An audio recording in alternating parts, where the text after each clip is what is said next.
Oh, hawakan mo to. Para saan to? Hindi, itabi mo. Tatabi ko? Oo, pang Noche Buena natin yan. Ano? Ito lang? Hindi mo dadagdagan? Anong mabibili ko dito? Mama, sapat na ang 500 sa pang Noche Buena. Ina, manok lang to, kulang pa. Hindi nga, Walang sahog, manok Hindi lang. ka ba nanonood ng balita? Sapat na daw ang 500 pang Noche Buena. Sino may sabi? Sino may sabi? Si Madam nga, nakita ko sa sa balita. Sabi niya, sasapat yung 500 na to. Oo nga, sapat na ang 500 sa bawat pamilya pang Noche Buena. Wow ha? Sinong madam yang nagsabi? Saan nakatira yan? Kailan sinabi na sasapat ito? Basta Diyos ko! Oy, kung sino ka man, madam. Ako marunong mag-budget. Pero tong 500 na to, wala ito.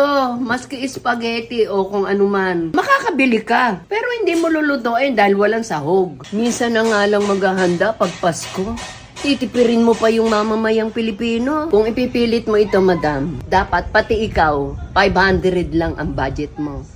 Ha? Kasi alam ko, hindi lang 500 ang budget mo. Dahil napakadali mong sabihin na sapat na to. Pero para sabihin ko sa'yo, hindi. Huwag niyong ipagpilitan na kasya tong 500. Ito ngang mga kurakot sa Pilipinas, kung makapagnakaw, wagas. Tapos kami ang titipirin nyo. Oh, sa inyo na tong 500. Kayo ang mag-budget.